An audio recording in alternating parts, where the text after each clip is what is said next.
Mercredi 22 mars 2023, la séance du Conseil des ministres qui s'est tenue ce jour sous la présidence du président de la République, M. Patrice Talon, a débouché sur les décisions ci-après. Au chapitre des mesures normatives, en point 1, modalité d'octroi du label Start-up aux micro, petites et moyennes entreprises et les droits et obligations y relatifs. Les start-up évoluent généralement dans le secteur des nouvelles technologies, souvent sur Internet. Ce sont de jeunes entreprises avec un fort potentiel de développement et un modèle économique qui intègre en grande partie des solutions numériques et ou innovantes pour la résolution des problématiques dans la société. En début d'activité, ces entreprises éprouvent des difficultés à convaincre les partenaires financiers et ont besoin d'être accompagnées sur ce plan, de même que sur des aspects techniques, afin de faire face aux défis de l'innovation. C'est donc pour les aider à surmonter ces désagréments que le présent décret est adopté. Il permettra d'offrir un cadre réglementaire propice à l'identification et à la labellisation des startups. À cet effet, il est institué un comité technique qui a pour mission l'octroi du label Start-up aux micro, petites et moyennes entreprises et qui, dans ce cadre, est chargé de recevoir et étudier les dossiers de candidature, publier périodiquement la liste des startups labellisées, notifier les décisions issues de l'étude des dossiers aux entités lauréates de label, prononcer les décisions de révocation de label octroyées aux startups. Les ministres concernés veilleront à l'opérationnalisation diligente du présent décret. En point 2, adoption des statuts révisés de l'Institut national de la femme. Dans sa détermination à œuvrer plus efficacement pour la promotion de la femme et la protection de ses droits fondamentaux, le gouvernement a décidé du réaménagement des statuts de l'Institut national de la femme pour lui permettre de s'engager dans une nouvelle dynamique de renforcement de son action d'information, de sensibilisation, de vulgarisation, de communication et de lutte implacable contre les violences basées sur le genre et toutes les formes de discrimination à l'égard des filles et des femmes. Pour y parvenir, l'option est faite de procéder à l'intensification des actions menées jusque-là et de mettre en place une organisation à même de faciliter la remontée d'informations en vue de la répression effective des infractions relevées. Pour ce faire, l'Institut installera des points focaux formels et non formels, qui seront ses véritables relais dans les différents milieux socio-professionnels. Ceux-ci seront présents dans toutes les localités, les centres de promotion sociale, les services et établissements publics, notamment les centres de santé, les écoles, les lycées et collèges, les universités. Il en sera de même dans les structures relevant du privé, dont les entreprises. Ces points focaux, assurant ainsi le maillage du territoire national, auront en charge la transmission des informations sur les violences basées sur le genre aux antennes départementales de l'Institut national de la femme pour davantage d'efficacité.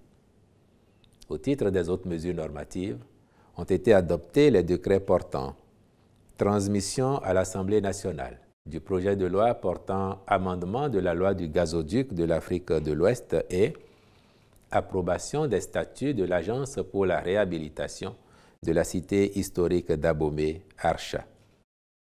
Au titre des communications, contractualisation pour la mission de conception, construction, livraison et assemblage de sculptures représentant des scènes de personnages apposées sur la place aux enchères et autour de l'arbre du retour à Ouida. Il s'agit de sculptures en bronze d'une hauteur de 2 mètres représentant 3 scènes de personnages posées sur des socles en béton armé, dont 2 à la place aux enchères et 1 autour de l'arbre du retour. La scène de marquage au fer rouge, constituée de 2 personnages, et celle de la vente aux enchères composée de 5 personnages seront installées sur la place aux enchères.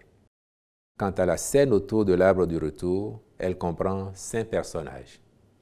Ces réalisations représentent des captifs déportés vers les rives des Amériques et évoquant des souvenirs d'une tragédie dans le cadre de la traite transatlantique.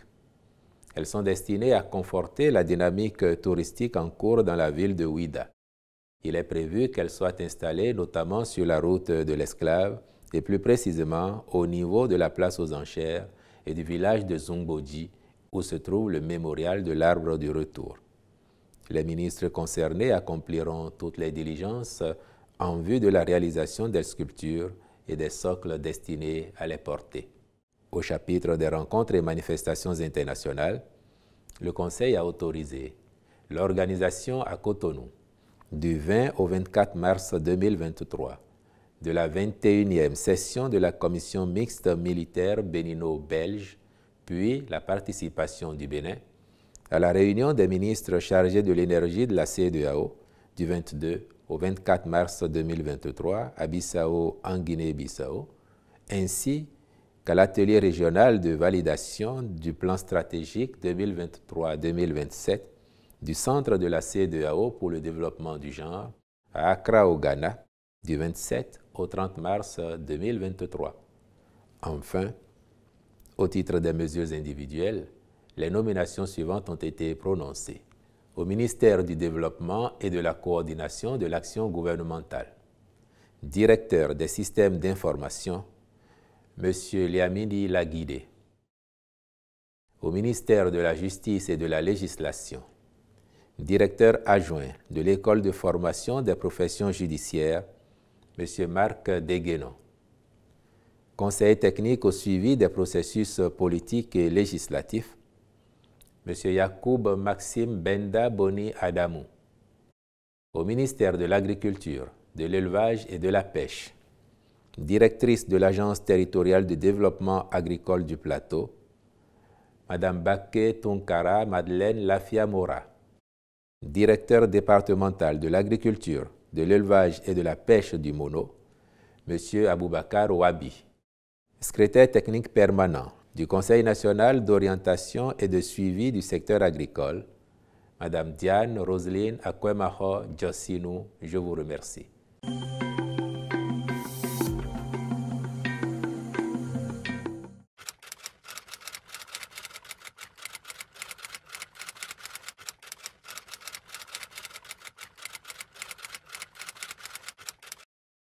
Le gouvernement a joué sa partition en mettant en place la Commission béninoise des droits de l'homme, en la dotant des moyens nécessaires à l'accomplissement de sa mission, en lui laissant les coups de franche pour faire son travail comme cela convient. Le tout lui a permis de prendre part régulièrement aux assises internationales, d'accomplir les diligences qu'il faut afin que notre pays accède à ce statut qui est le plus élevé en la matière. Et cela remonte à bien longtemps que le Bénin attendait de retrouver ce statut, ce qui est fait maintenant et qui postule que nous progressons, y compris en matière de droits de l'homme, et que la perception que la communauté internationale a de notre pays est une perception positive parce que nous faisons les choses comme elles doivent être faites et comme tous les grands pays de démocratie et de liberté le font. Donc c'est une belle avancée et le président de la République a tenu à féliciter la Commission béninoise des droits de l'homme pour l'accomplissement de cette mission parce que, étant à l'opérationnel, quoique le gouvernement ait mis les moyens et joué sa partition, si la Commission n'avait pas joué la sienne, peut-être que nous n'en serions pas encore là. Et c'est pour ça que, légitimement, le chef de l'État a entendu féliciter ses membres et les encourager à continuer sur cette lancée.